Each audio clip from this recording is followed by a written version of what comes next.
The evening air in Lisbon tasted of sea salt and roasted chestnuts, filtering through the open balcony doors of our Chiato penthouse. I poured another glass of Doru Red, admiring the way the candlelight caught the sharp, elegant lines of my wife's face. Estella was perfect. Our life was perfect. Then, her phone buzzed against the marble table. It wasn't the sound that shattered our world, it was her reaction. Her hand shot out with predatory speed, silencing the device before the screen could fully illuminate, flipping it face down with a casualness that felt violently rehearsed. A cold prickle of intuition slid down my spine. The woman who used to leave her unlocked phone on the pillow next to mine now guarded it like a nuclear launch code. If stories of whispered secrets, calculated betrayals, and the devastating price of uncovering the truth behind a perfect marriage speak to you, pour yourself a glass of wine, turn down the lights, and stay with me. Underscore.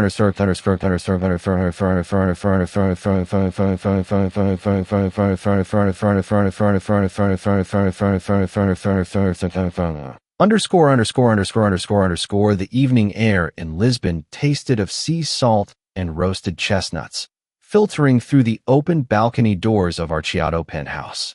Below us, the city was a tapestry of amber streetlights and cobblestone alleys, alive with the melancholy hum of fado music drifting from a nearby tavern. I poured another glass of Doru Red, admiring the way the flickering candlelight caught the sharp, elegant lines of my wife's face. Estella was perfect. Our life here in Portugal was a curated masterpiece. We had left the relentless grind of New York real estate 3 years ago, trading skyscrapers for centuries-old European architecture. We were a formidable team. I found the decaying properties. Estella, with her brilliant eye for interior design, breathed life back into their hollow bones. Our current project, the Palacio de Sombra, was going to be our magnum opus. The contractors said the marble for the foyer will be delayed until Tuesday, Estella murmured, tracing the rim of her wine glass with a manicured finger. She didn't look at me. Her gaze was fixed somewhere beyond my shoulder, lost in the shadows of the room.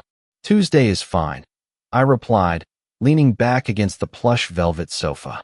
The legal team is still untangling that archaic escrow contract anyway. The sellers are incredibly traditional. We have time. She nodded abstractedly. Then, the silence of the room was punctured by a sharp, vibrating buzz against the marble coffee table. It wasn't the sound that shattered our world, it was her reaction. Estella's hand shot out with predatory speed. She silenced the device before the screen could fully illuminate the dim space, her knuckles turning white as she gripped the slim metal frame. In one fluid, seemingly casual motion, she flipped the phone face down. A cold prickle of intuition, sharp and uninvited, slid down my spine. Work? I asked. My voice sounded unnaturally loud to my own ears. I kept my tone breezy, conversational. Just a spam email, she said quickly. Too quickly. She reached for her wine, bringing the glass to her lips, but I noticed the subtle tremor in her wrist. The wine rippled. I stared at the back of her phone.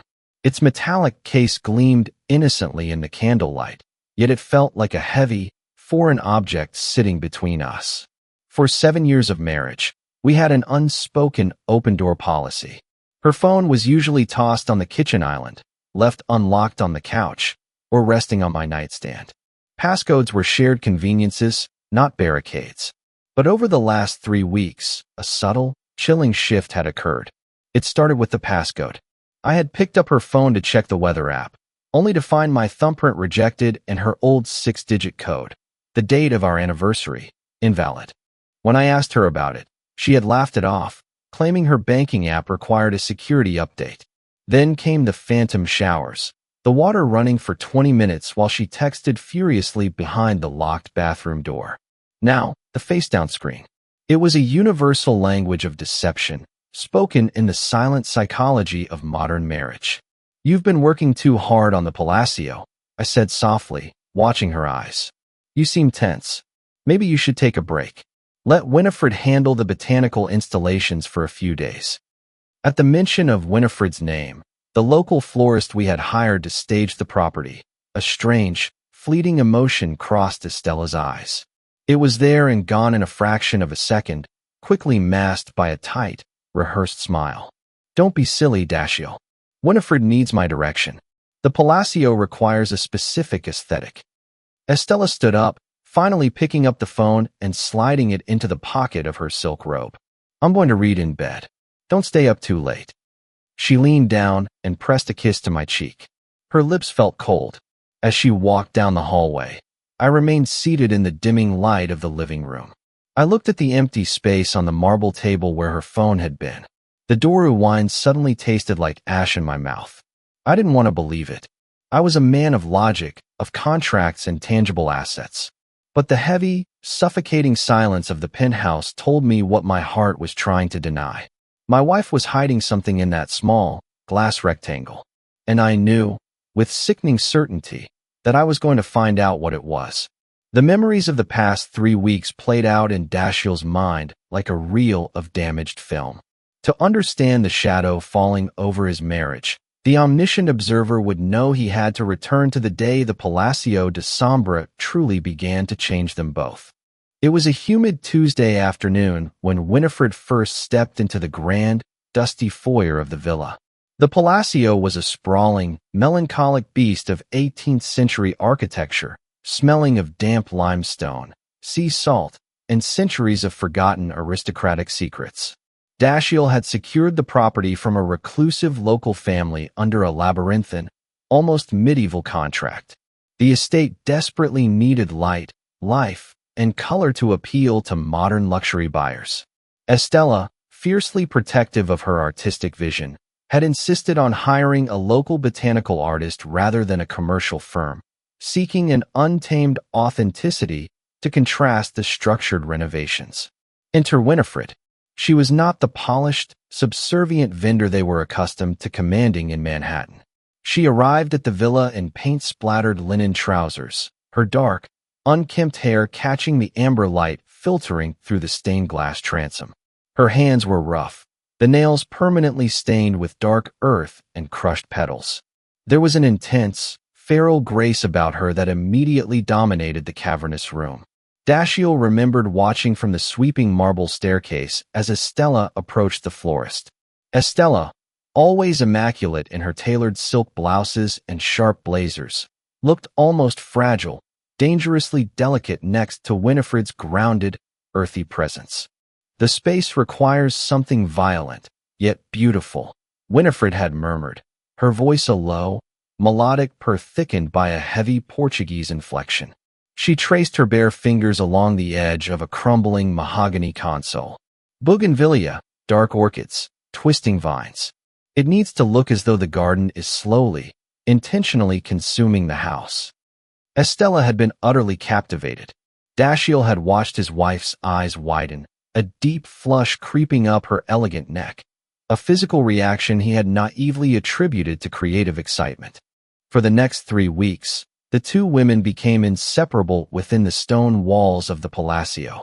They spent hours secluded in the glass-domed sunroom, supposedly debating color palettes, floral structures, and the emotional weight of different blossoms. From his makeshift office in the dusty library, Dashiell would often hear their laughter echoing down the vaulted corridors.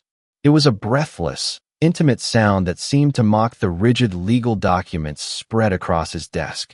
Once, he had walked into the conservatory to discuss the updated plumbing permits. He found them standing uncomfortably close, examining a rare, bruised purple strain of calla lilies. Winifred's hand rested lightly, almost possessively, on the small of Estella's back.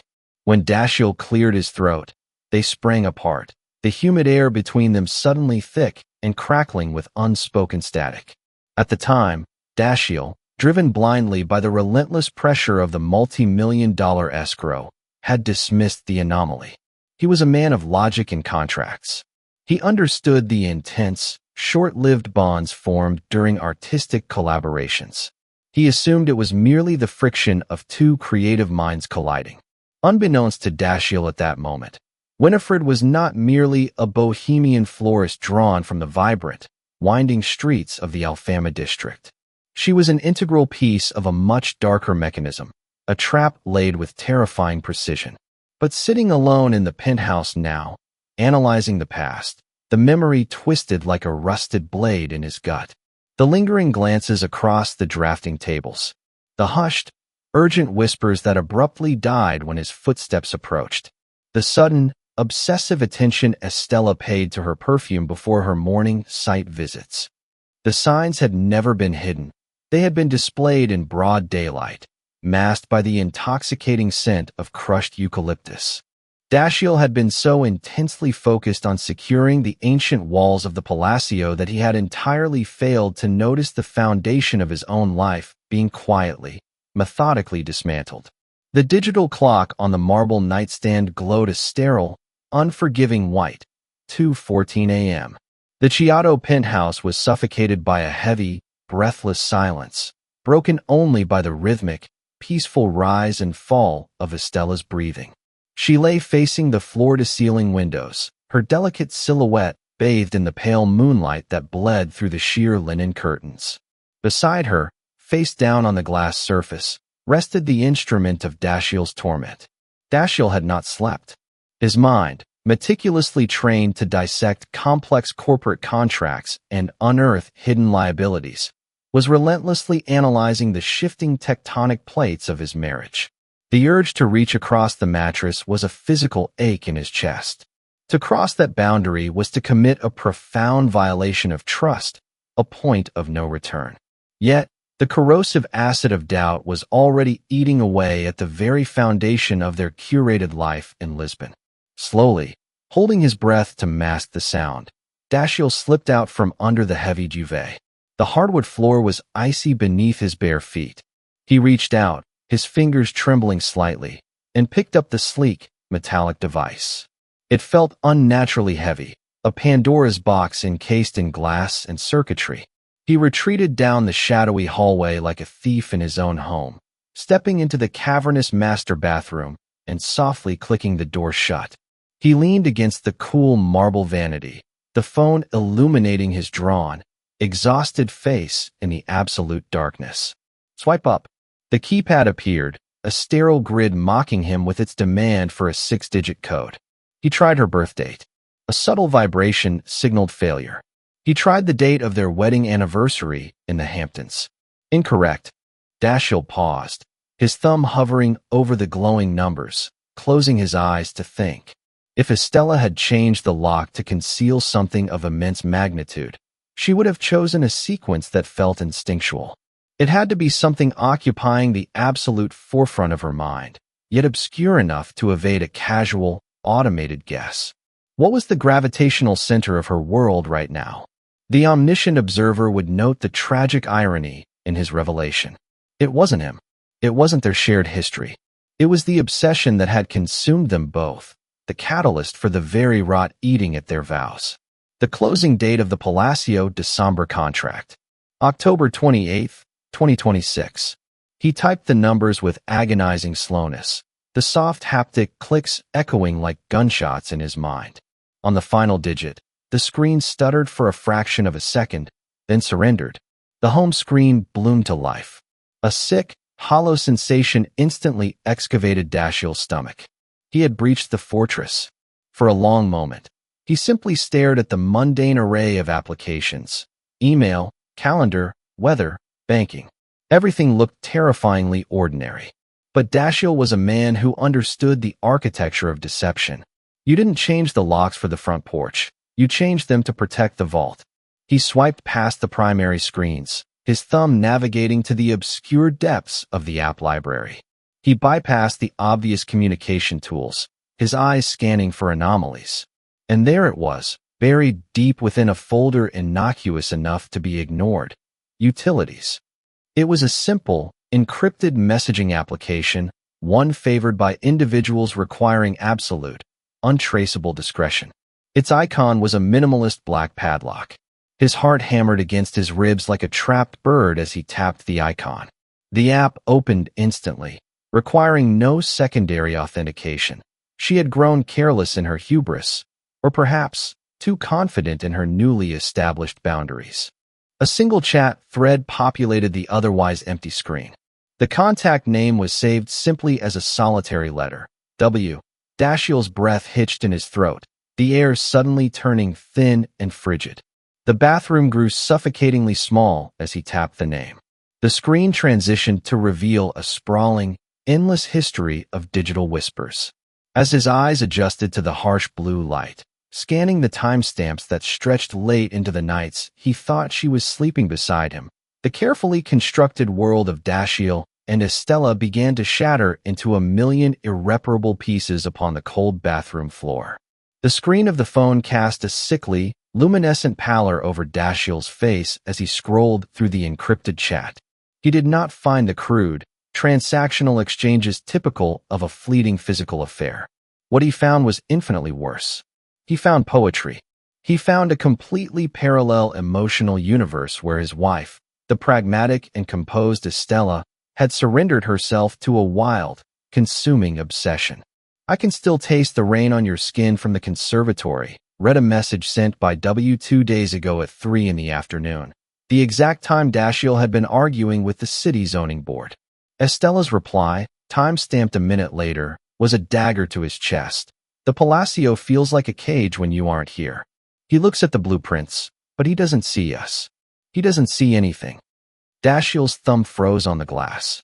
The words blurred as a violent wave of nausea clawed up his throat. He gripped the edges of the marble vanity, his knuckles turning translucent as he fought the sudden, terrifying inability to draw oxygen into his lungs. The bathroom spun, the luxurious imported tiles morphing into a dizzying blur. He was a man who traded in concrete reality, in acreage and solid foundations, but the ground beneath him had completely dissolved. He forced his eyes back to the screen, subjecting himself to the agonizing torture of reading further. There were photographs. Images taken in the shadowy corners of the Palacio de Sombra, a tangled embrace against the exposed brick of the wine cellar, a close-up of Winifred's dirt-stained fingers intertwined with Estella's manicured hand, resting on the velvet cushions of a newly upholstered chaise. The intimacy was suffocating. It was a secret language of touches and glances that had been spoken right in front of him, echoing through the empty halls of their grand investment. For one blinding, chaotic moment, a furious impulse seized him. Dashiell wanted to hurl the phone against the mirror, to watch the glass shatter into 1,000 jagged pieces just as his reality had. He wanted to march into the bedroom, tear the heavy duvet off the bed, and scream into the dark until his vocal cords bled. But Dashiell was, above all things, a master negotiator, a survivor of boardroom bloodbaths. The omniscient observer would see the exact moment the heartbroken husband died, and the cold, calculating strategist was born. He recognized that to confront her now was to surrender all his leverage. With trembling, mechanical precision, he closed the application. He locked the screen, wiped his fingerprints from the metallic case with a hand towel, and carried it back into the bedroom. He placed it face down on the nightstand, exactly a millimeter from the coaster where he had found it. When the sun finally broke over the Tagus River, painting the Chiato district in a deceptive, cheerful gold, Dashiell was already dressed.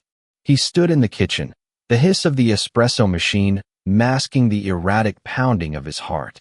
Estella emerged from the hallway, tying the sash of her silk robe. She looked soft, sleepy, and devastatingly beautiful. She walked toward him, a sleepy smile gracing her lips, looking exactly like the woman he had loved for 7 years. But to Dashiell, she was now a ghost, a perfectly rendered forgery. "Morning, darling," she murmured, reaching for a coffee cup. "Did you sleep well?"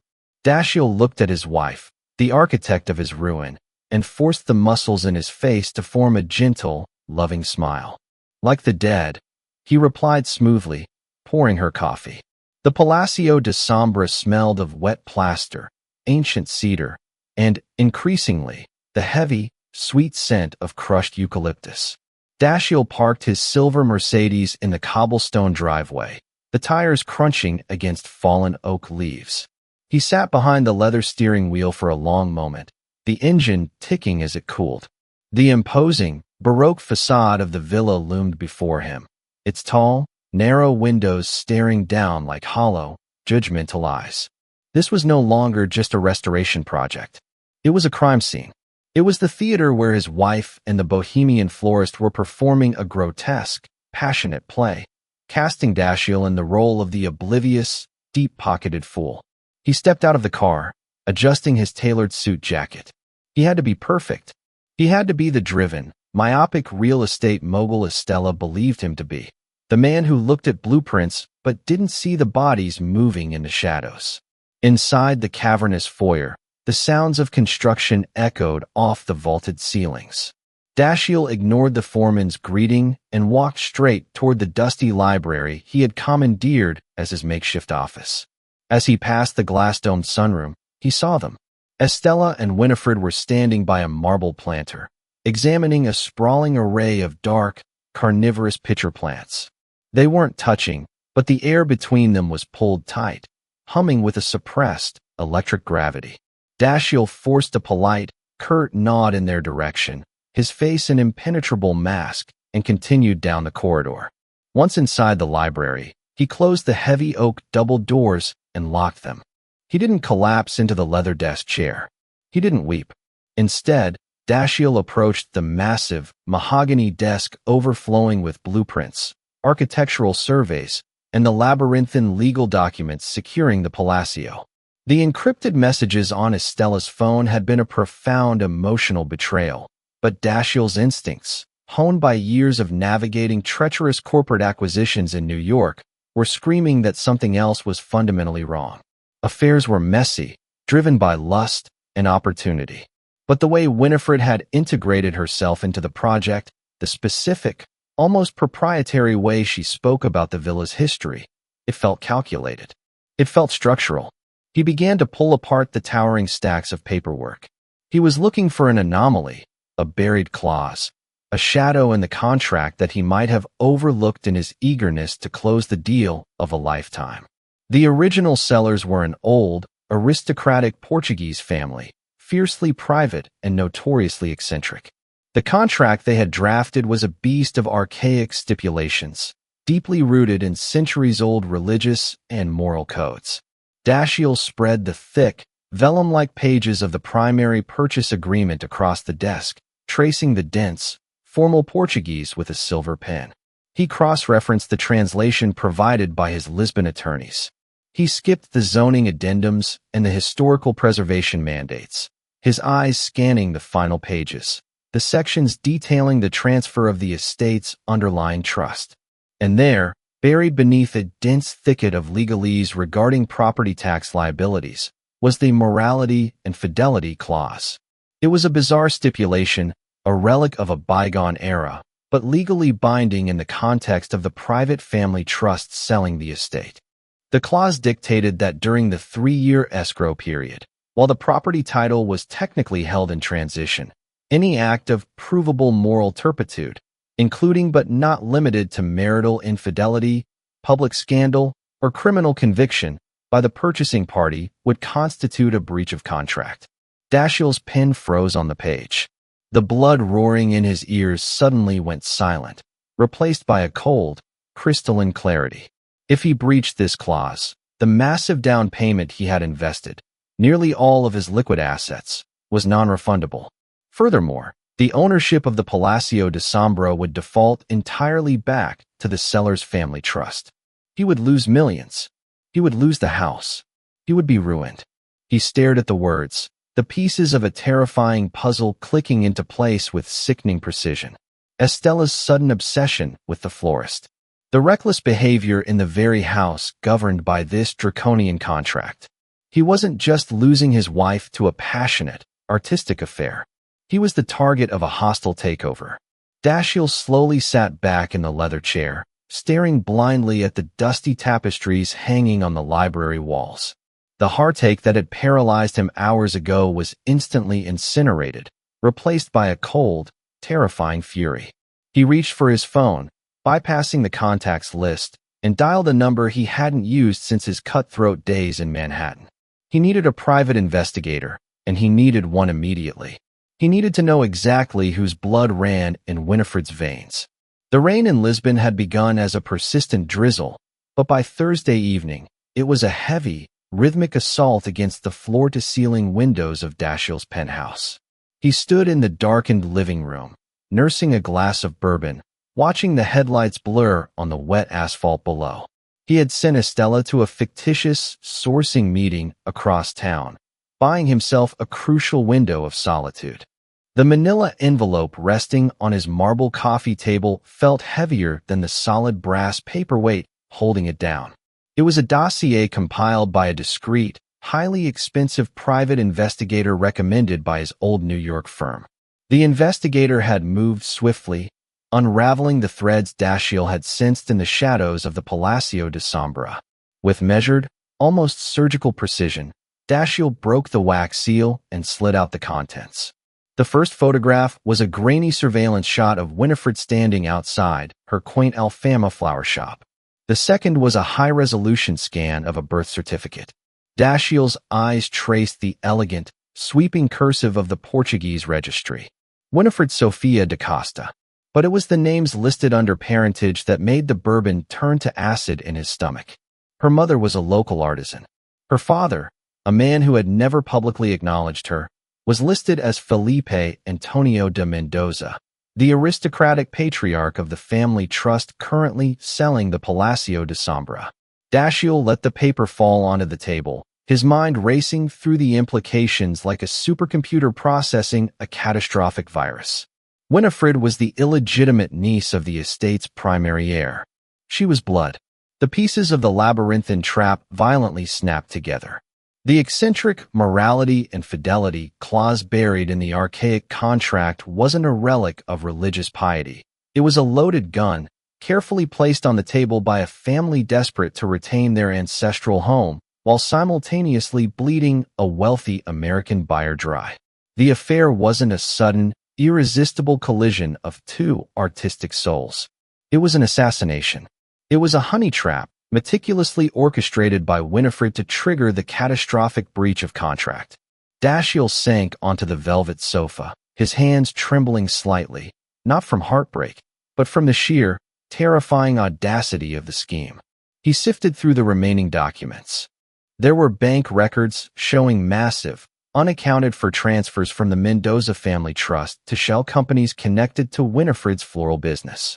They were funding her lifestyle, bankrolling the illusion of the bohemian artist while she seduced his wife and dismantled his empire.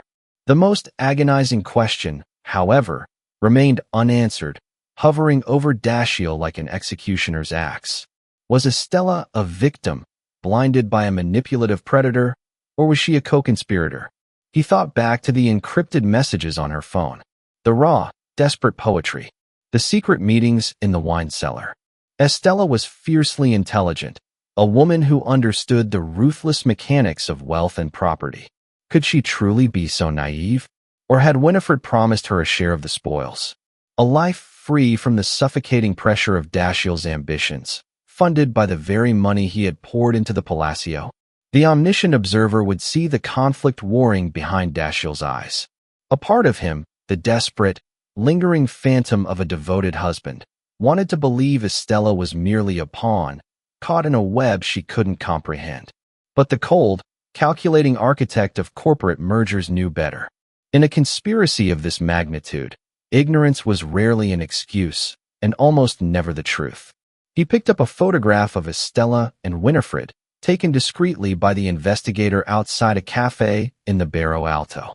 They were leaning into each other, laughing, completely oblivious to the destruction they were accelerating. Dashiell didn't tear the photo. He didn't burn it. He carefully placed it back into the manila envelope. The betrayal was absolute, severing the final, fragile threads of his love for Estella. He was no longer a husband fighting for his marriage. He was a predator who had just discovered he was being hunted, and he was about to turn the entire, glorious Palacio de Sombra into a devastating cage of his own design.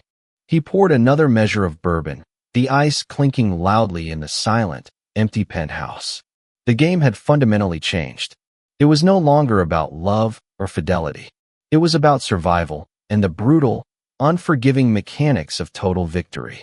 The transformation of Dashiell was not marked by a sudden, violent outburst, but by a chilling, absolute stillness that settled over him like winter frost on a windowpane. The manila envelope containing the private investigator's devastating report had been securely locked in a fireproof safe hidden behind a bookshelf in his home office. The Dashiell who emerged from that room was a flawless replica of the man Estella believed she was deceiving. When Estella finally returned to the Chiato penthouse that evening, her cheeks were flushed, her eyes bright with a secret, frantic energy she attributed to this sourcing meeting. Dashiell was waiting in the kitchen, a glass of her favorite Sancerre already poured, a plate of fresh figs and local cheese arranged on the marble island. "You're home late, darling," he said smoothly, his voice a perfect modulation of casual affection. He stepped forward and kissed her cheek, breathing in the faint, unmistakable scent of crushed eucalyptus that clung to her silk scarf. He didn't flinch. He didn't tighten his grip on her waist. Estella smiled, a radiant, practiced expression that didn't quite reach her eyes. The meeting ran long. The antique dealers in Belém are notoriously difficult to negotiate with. She reached for the wine, her hand steady. "How were the contractors today?"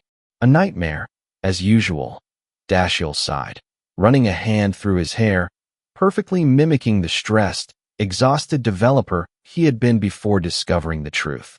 He leaned against the counter, watching her take a sip. "The foundation work in the East Wing is going to require another massive injection of capital." He saw the subtle stiffening of her shoulders, the momentary faltering of her gaze. He had cast the bait. Now, he waited for the strike. "Is it a problem?" she asked, her voice laced with a careful, probing concern.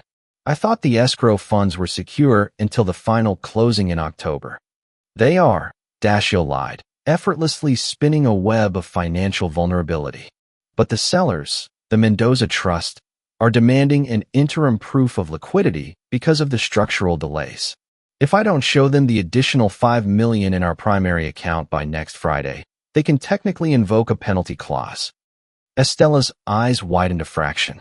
The omniscient observer would recognize the sheer, terrifying brilliance of Dashiell's maneuver. He was feeding her exactly what Winifred needed to hear, that he was financially overextended and desperate to maintain the fragile illusion of control over the Palacio de Sombra. "But we have the money, don't we?"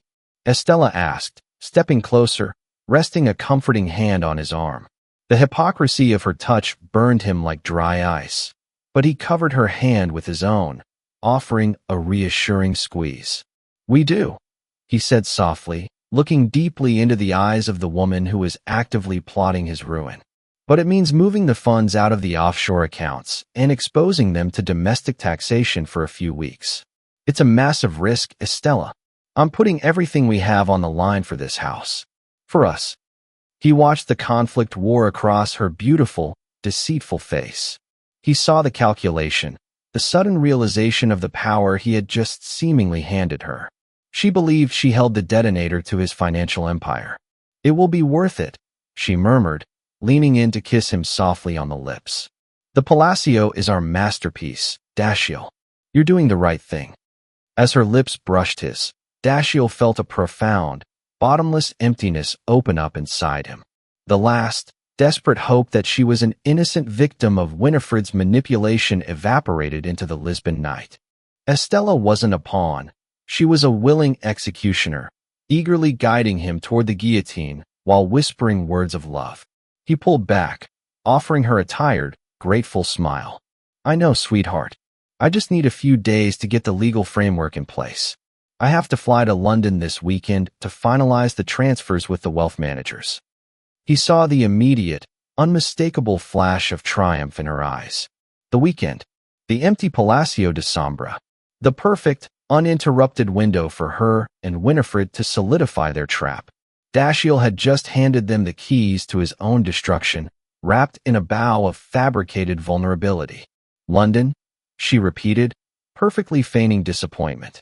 "I'll miss you, but I understand. I'll spend the weekend finalizing the botanical installations with Winifred. The conservatory needs a lot of work before the final inspection." "Perfect," Dashiell replied, his voice a silken thread pulled taut over a razor blade. He turned back to the kitchen island, picking up his glass of bourbon. "I'll leave Friday morning. You two have the run of the place." The lie of Dashiell's departure was a masterpiece of agonizing domestic theater. Friday morning arrived with a heavy, bruised sky over Lisbon, threatening rain that refused to fall. The air in the Chiado penthouse was thick, humming with a suppressed, electric anticipation that tasted distinctly different to each of them. To Estella, it was the intoxicating thrill of impending freedom and forbidden touch. To Dashiell, it was the cold, metallic taste of an executioner sharpening a blade. He packed a leather weekender bag with meticulous care, selecting suits he would never wear and ties he would never knot. Estella moved around him with a light, almost floating grace, pouring his espresso, straightening his collar. The omniscient observer would note the terrifying duality of her actions. The loving wife preparing her husband for a business trip, perfectly synchronized with the predator clearing the den for her accomplice. "Call me when you land at Heathrow," she murmured, pressing a warm kiss to his cheek. Her perfume, usually a sophisticated Chanel, had been replaced by a subtle, earthy scent, the lingering ghost of Winifred's greenhouse. "I will," Dashiell replied, his voice a smooth, impenetrable surface. He picked up his bag, the leather handle cool against his palm. "Don't work too hard at the Palacio, and make sure Winifred locks the service gates. The neighborhood has been restless lately." "I will," she promised, a brilliant, hollow smile illuminating her face. Dashiell walked out the door, the heavy oak panel clicking shut with a terrifying finality. He took the elevator down to the subterranean garage, loaded his bag into the silver Mercedes, and drove out into the chaotic morning traffic of the city. But he didn't head toward the airport. Instead, he navigated the labyrinthine streets of the Alfama district, parking the Mercedes in a discreet, prearranged underground lot miles away from the Palacio de Sombra.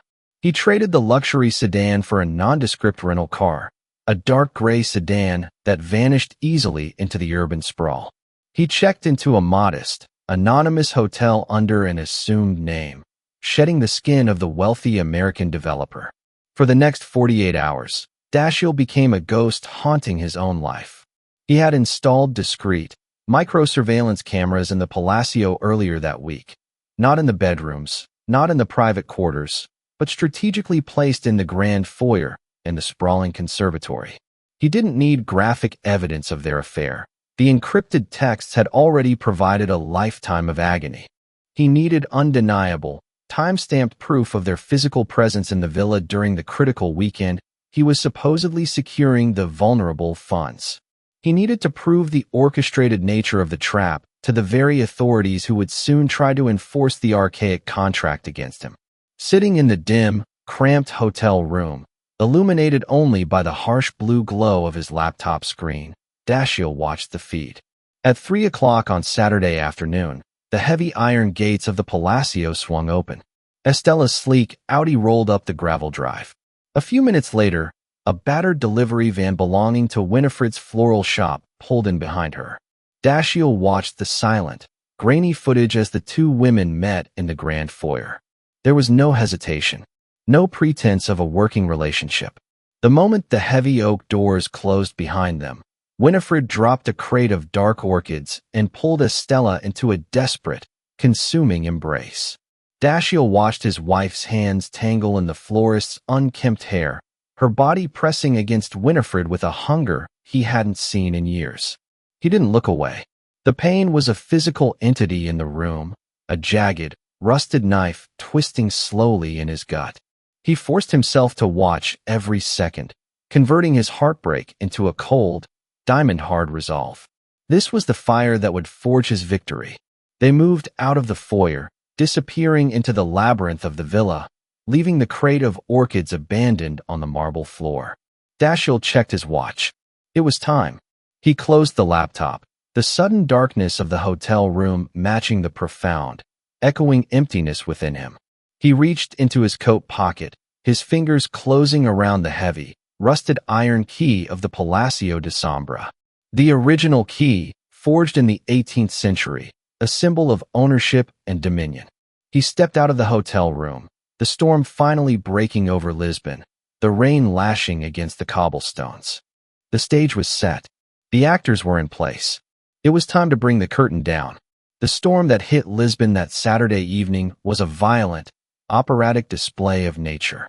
Thunder rattled the ancient slate roof of the Palacio de Sombra, and rain lashed against the tall, narrow windows like handfuls of gravel. The power grid in the historic district flickered, plunging the sprawling, unfinished villa into an erratic, suffocating twilight. Dashiell killed the engine of his rental car halfway down the sweeping driveway, letting the shadows of the overgrown oaks swallow the vehicle. He didn't run through the downpour. He walked with a slow, deliberate cadence, the heavy rain instantly soaking through his expensive wool coat, slicking his hair to his skull. He was a man composed entirely of ice and calculated ruin. He reached the massive oak front doors. He didn't knock. He didn't use the modern deadbolt they had installed weeks ago. Instead, he reached into his pocket and withdrew the heavy, rusted iron key, the original 18th century artifact that came with the deed. He slid it into the archaic brass lock. The metal ground together with a deep, echoing groan that was completely masked by a sudden crack of thunder overhead. The door swung open, revealing the cavernous, dimly lit foyer. The crate of dark orchids still sat abandoned on the marble floor where Winifred had dropped it hours earlier. Dashiell stepped inside, the water from his coat pooling silently at his feet. The air in the Palacio was thick, heavy with the scent of damp limestone and the overwhelming, cloying perfume of crushed eucalyptus and sweat. He didn't call out. He moved through the silent, shadowy corridors with the silent precision of a predator in its own territory, guided by the faint, flickering glow of candlelight spilling from the grand conservatory at the rear of the estate. The conservatory was a massive, glass-domed structure, originally designed for exotic flora. Now, it was a humid, chaotic jungle of Winifred's installations, twisting vines, violent blooms of bougainvillea, and the bruised purple calla lilies.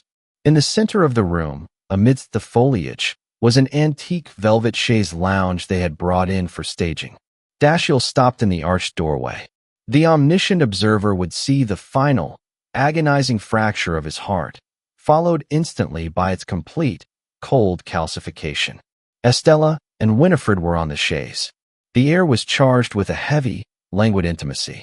They were partially clothed, tangled together in the flickering candlelight, their skin shining with a fine sheen of sweat.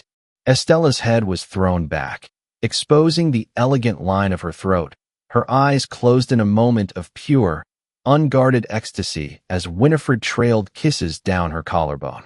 They were so consumed by their private universe, so confident in their deception, that they didn't hear Dashiell approach. They didn't feel the sudden, freezing drop in the room's temperature. Dashiell didn't scream. He didn't shatter a vase or charge into the room with violent, heartbroken rage. He simply stood there, an immovable silhouette in the doorway, watching them with the terrifying, detached curiosity of a scientist observing a lethal experiment. He waited for 10 agonizing seconds. Then, with a slow, deliberate movement, he reached into his wet coat pocket. He pulled out the rusted iron key of the Palacio de Sombra. He stepped forward, the heel of his leather shoe clicking sharply against the stone floor. The sound cut through the humid air like a gunshot. Estella's eyes snapped open. The languid haze of passion instantly vanished, replaced by a stark, suffocating terror. She gasped, scrambling backward, clutching a discarded silk blouse to her chest. Winifred froze, her dark eyes widening in shock as she scrambled to cover herself. Dashiell, Estella whispered, her voice a fragile, broken thread over the sound of the rain. You're in London. Dashiell walked slowly toward the small, wrought iron table beside the chaise lounge. He didn't look at her body. He didn't look at Winifred. He looked only at the table. With a heavy, metallic clatter that echoed through the glass dome, he placed the rusted iron key on the table. It sat there, a brutal, undeniable symbol of ownership and inescapable reality. The flights were grounded, Dashiell said, his voice a flat, dead calm that was infinitely more terrifying than a scream. And the financing, it seems, required a more local approach. He finally turned his gaze to them. Estella was trembling violently, the blood completely drained from her face.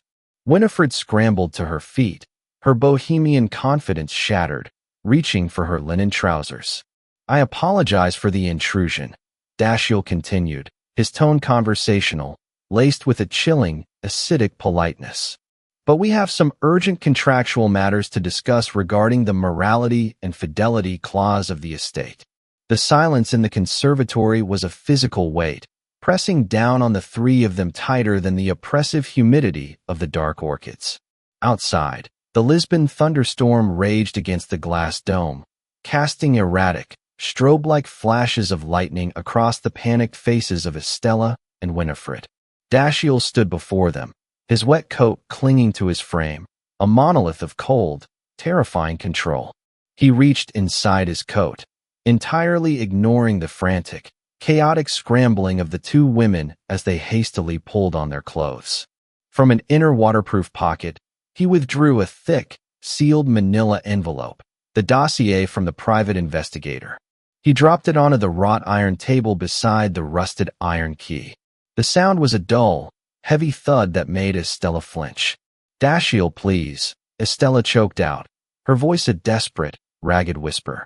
She was clutching her silk blouse, her hands trembling so violently she could barely fasten the buttons. "I can explain. It's not what you think. It's a mistake." Dashiell didn't look at her. The omniscient observer would note the terrifying absence of grief in his eyes. It had all been burned away, leaving only the sterile ash of calculation.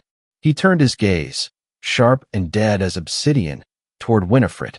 The bohemian florist had managed to pull on her trousers and a loose linen shirt. She stood with a defiant, defensive posture, her dark eyes darting toward the exit, calculating the distance. "A mistake, Estella?" Dashiell repeated softly, his voice echoing off the damp stone walls. "No. A mistake is misjudging the load-bearing capacity of a support beam. This," he gestured vaguely toward the crumpled velvet chaise lounge. "This is a remarkably well-executed corporate acquisition." He stepped toward the table and rested his hand on the manila envelope. "Winifred Sophia da Costa," Dashiell said, the syllables dropping like stones into a quiet pool. "Or should I say, Winifred Sophia de Mendoza?" The effect was instantaneous and absolute. Winifred's defiant posture shattered. Her jaw slackened, and a raw, primal panic flooded her eyes. Estella, still struggling with her blouse, froze completely. She looked from Dashiell to her lover, her brow furrowing in a desperate, panicked confusion. "What are you talking about?" Estella demanded, her voice shrill with rising hysteria. "Dashiell, stop this. Her name is Winifred. She's a florist from the Alfama." Dashiell slowly untied the string of the envelope. He slid out the birth certificate and the grainy surveillance photos, spreading them deliberately across the small table, illuminated by a sudden flash of lightning. "She is a florist, yes," Dashiell agreed, his tone conversational, laced with an acidic, suffocating politeness. "A very well-funded one, funded by the Mendoza Family Trust. The same trust currently holding the escrow on this very property. The same trust that inserted a bizarre, archaic morality and fidelity clause into our purchase agreement." He picked up the birth certificate and held it out toward his wife. Estella's hands shook as she took the document. Her eyes scanned the elegant Portuguese script, reading the name of the aristocratic patriarch listed as the father. The blood drained from her face, leaving her a pale, beautiful ghost in the flickering candlelight. "You see, Estella," Dashiell continued, his voice devoid of any warmth, any shared history. "Your passionate, untamed romance wasn't a rebellion against our marriage. It was a mechanism, a honey trap designed by a desperate family to keep their ancestral home and legally steal my $5 million down payment when we inevitably breached the contract." Estella dropped the paper as if it burned her. She turned slowly toward Winifred, the realization horrifying and absolute. The omniscient observer would see the exact moment Estella's heart broke, not the fracture of a marriage, but the utter annihilation of her ego and her newly discovered passion. Winifred, Estella whispered, the word a broken plea for a lie. Tell him he's crazy. Tell him it's a lie. Winifred didn't speak. She looked at the floor, her jaw tight, a muscle ticking in her cheek. The silence was the most damning confession possible. The beautiful, feral artist who had promised Estella a life of authentic passion was nothing more than a highly compensated mercenary. Estella stumbled backward, her hand flying to her mouth to stifle a sob. She looked at Dashiell, her eyes wide with a desperate, pathetic plea for the protection he used to offer. But Dashiell offered nothing. He simply watched the architecture of their betrayal collapse under its own weight. I trusted you. Estella screamed at Winifred, the sound tearing through the humid air of the conservatory. I loved you. I was going to leave him for you. Winifred finally looked up, her expression a mask of cold pragmatism. It was business, Estella. The house belongs to my family. You were just the key to getting it back. Dashiell watched the destruction, a dark, terrible satisfaction blooming in his chest. He had broken them, but the trap was not yet fully sprung. He reached back into his coat pocket, withdrawing a second, much thinner document. The executioner's blade was about to fall. The torrential rain against the glass dome of the conservatory sounded like applause to Dashiell's ears.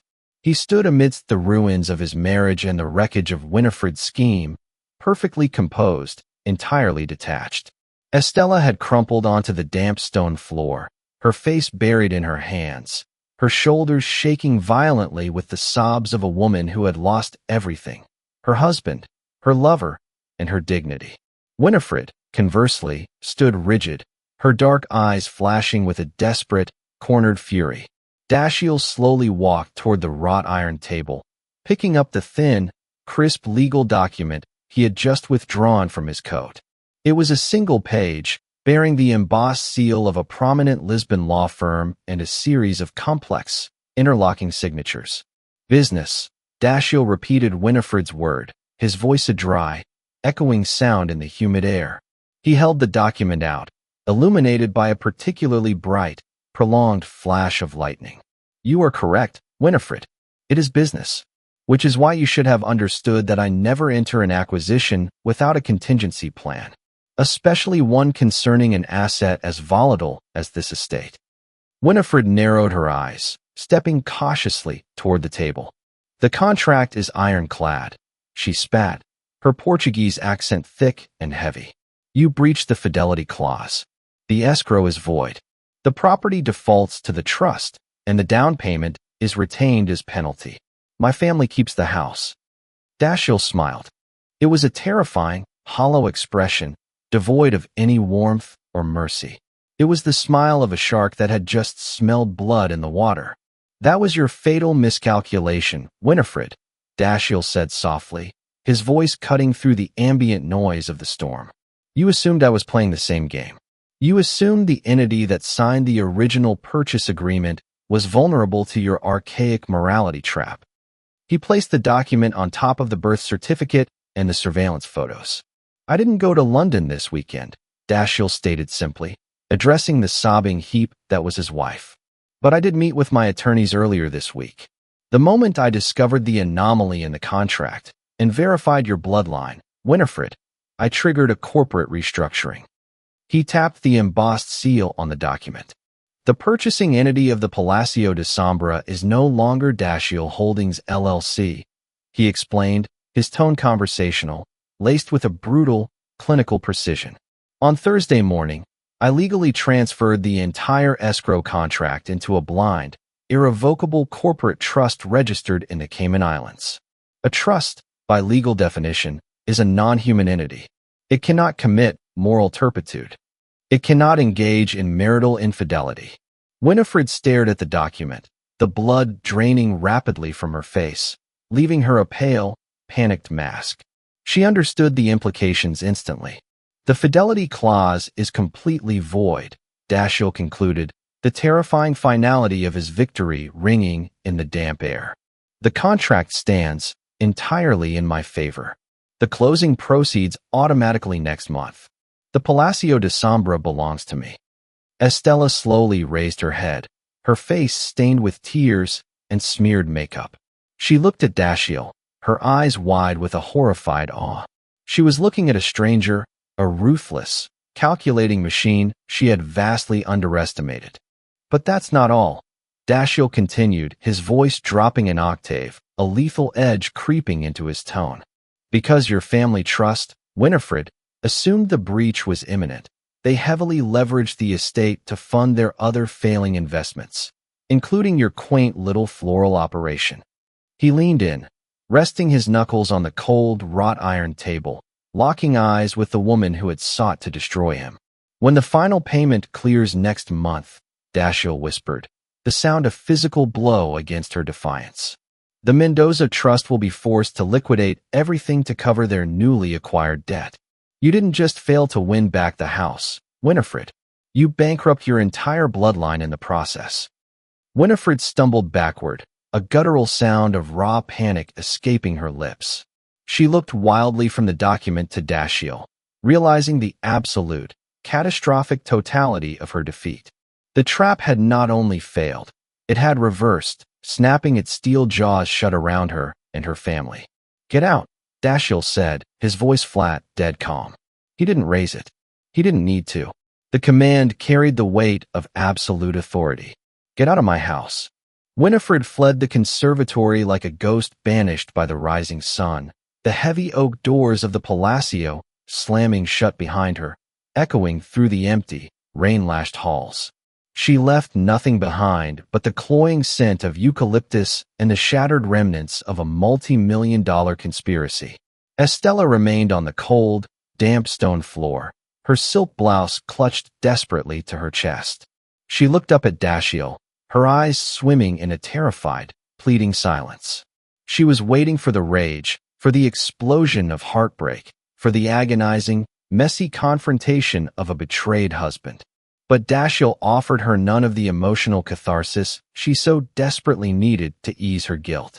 He looked down at the woman who had been the center of his universe for 7 years, the brilliant architect of their shared dreams, and felt only a profound, suffocating emptiness.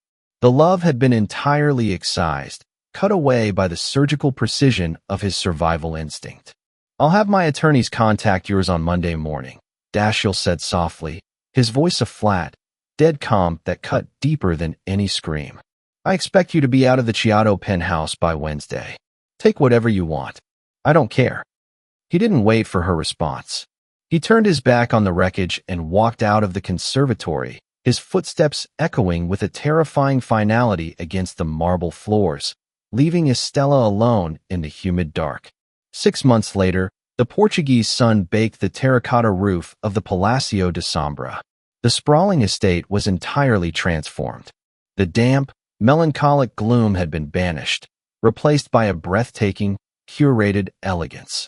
The grand foyer gleamed with restored marble. The library was a sanctuary of polished mahogany and leather. The conservatory, devoid of Winifred's chaotic, carnivorous blooms, was now a serene, orderly space of manicured citrus trees. It was Dashiell's masterpiece, a multi-million-dollar triumph of legal maneuvering and architectural vision. He had crushed the Mendoza family trust, acquiring the estate for a fraction of its true market value after their financial collapse.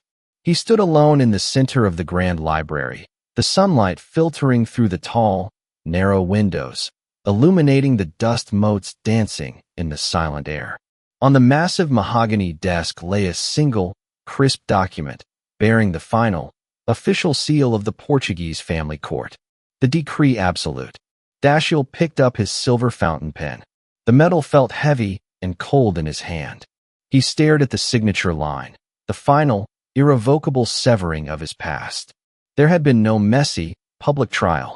Estella, utterly broken by the revelation of Winifred's manipulation and terrified by the sheer, cold magnitude of Dashiell's power, had surrendered quietly. She had accepted a generous, discreet settlement, packed her bags, and vanished from the Lisbon expat scene, presumably returning to the anonymity of New York. He pressed the nib of the pen to the paper, the ink flowing smoothly, a dark, permanent stain across the crisp white page. He signed his name with the same practiced, illegible flourish he used for multi-million-dollar acquisitions. It was done. He had won everything. Dashiell slowly set the pen down. He looked up, his gaze sweeping over the magnificent, echoing expanse of the Palacio de Sombra. It was perfect. It was exactly as they had designed it. Yet, as he stood in the heart of his victory, a profound, crushing silence settled over him. The house was flawless, but it was dead. There were no hushed, urgent whispers in the conservatory. No lingering scent of Chanel in the hallways. No laughter echoing down the sweeping marble staircase. The thrill of the hunt, the adrenaline of the trap, the righteous fury of the betrayed husband. It had all evaporated, leaving only the stark, undeniable reality of his isolation. He picked up the rusted iron key of the Palacio, the instrument of his brutal revelation, feeling its rough, heavy weight against his palm. He walked toward the tall windows, looking out over the manicured grounds, his reflection a solitary, impeccable silhouette against the glass. A single, bitter tear, born not of heartbreak, but of profound, unyielding exhaustion, slipped down his cheek. He had protected his empire, but he had burned his kingdom to the ground to do it. "I won the house, Estella," Dashiell whispered to the empty, sunlit room, his voice barely a breath. "But the only ghosts haunting its halls now are us."